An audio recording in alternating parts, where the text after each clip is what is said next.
yang dapat memasukkan bola paling banyak ke gawang dengan melempar itulah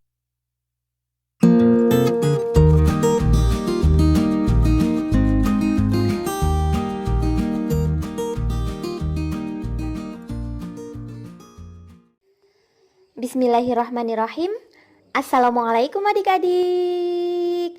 Di video kali ini kita akan belajar materi kelas 3, tema 3, benda di sekitarku, subtema 1, aneka benda di sekitarku, pembelajaran 4. Tujuan pembelajaran ini sebagai berikut.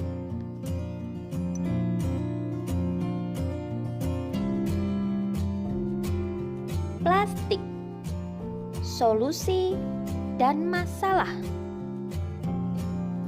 Perhatikan benda-benda yang ada di rumahmu. Sebutkan benda-benda yang terbuat dari plastik. Ternyata sangat banyak alat rumah tangga yang terbuat dari plastik.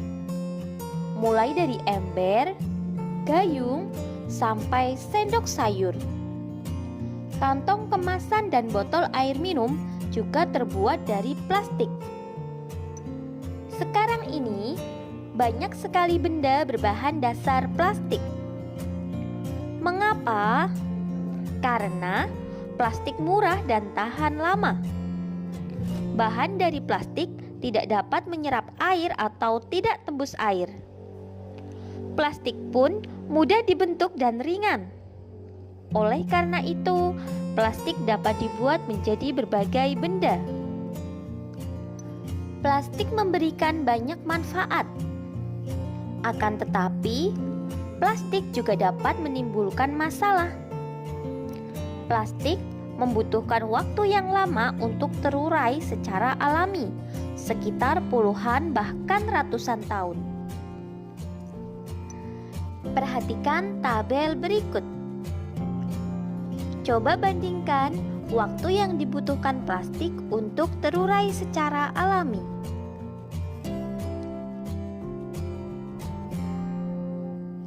Kamu dapat membayangkan apabila membuang kantong plastik sekarang.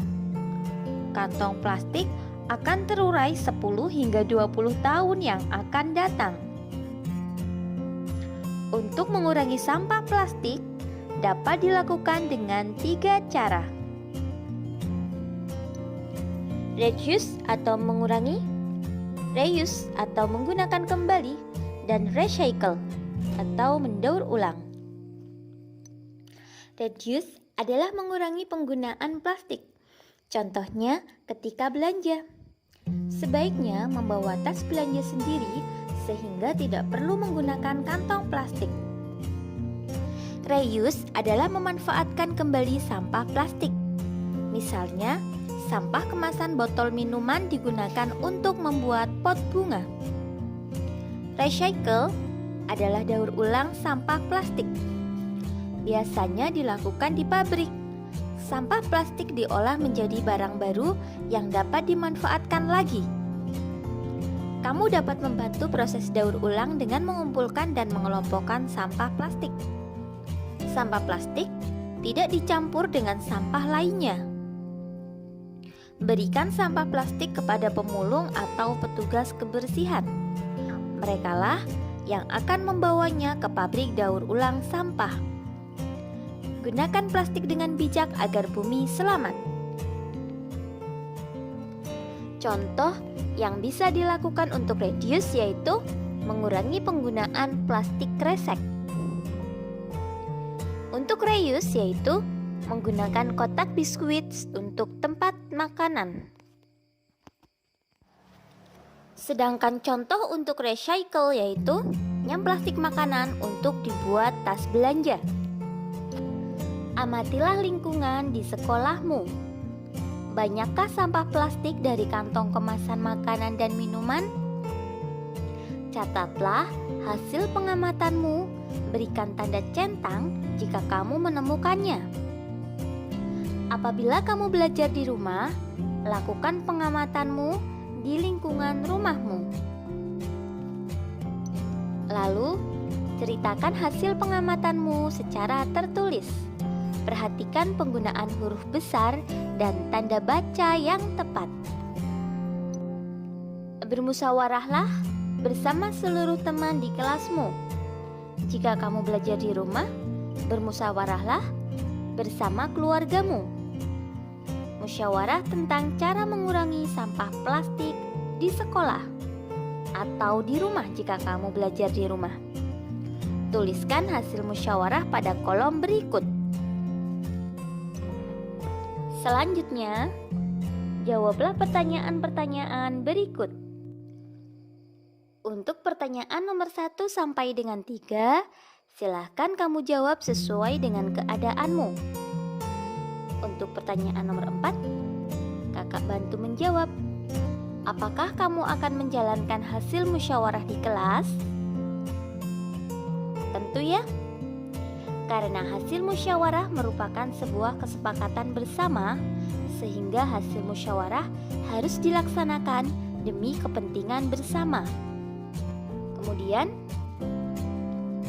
pertanyaan yang nomor 5. Pentingkah bagi kamu memberikan pendapat saat musyawarah dilakukan?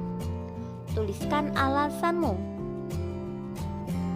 Ya, memberikan pendapat saat musyawarah dilakukan itu penting. Karena dengan berpendapat dalam musyawarah, kita dapat menyelesaikan suatu masalah bersama-sama dan bisa menggabungkan satu pendapat dengan pendapat yang lainnya. Plastik tidak hanya digunakan untuk membuat perlengkapan dapur dan kantong kemasan. Plastik juga digunakan untuk membuat bola, seperti bola pingpong dan bola sepak. Banyak permainan yang menggunakan bola, contohnya antara lain bola tangan. Lakukan permainan bola tangan. Aturan permainan bola tangan sebagai berikut. Yang pertama, permainan dimainkan di lapangan. Kemudian, permainan dilakukan oleh 2 kelompok. Lalu, setiap pemain harus memasukkan bola ke gawang lawan. Yang keempat, bola harus dioperkan pada teman satu tim. Setiap pemain harus mengoperkan bola setelah melangkah paling banyak 5 langkah. Yang kelima, kelompok yang dapat memasukkan bola paling banyak ke gawang dengan melempar, itulah pemenangnya.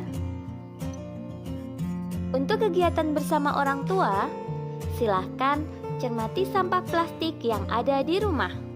Pisahkan sampah plastik yang dapat didaur ulang dengan sampah lainnya. Mintalah petunjuk orang tuamu. Alhamdulillah, sekian video pembelajaran kali ini. Semoga bermanfaat. Banyak kekurangan kakak mohon maaf. Selamat belajar dan tetap jaga kesehatan. Semoga senantiasa mendapatkan kemudahan dari Allah Subhanahu wa Ta'ala. Wassalamualaikum warahmatullahi wabarakatuh.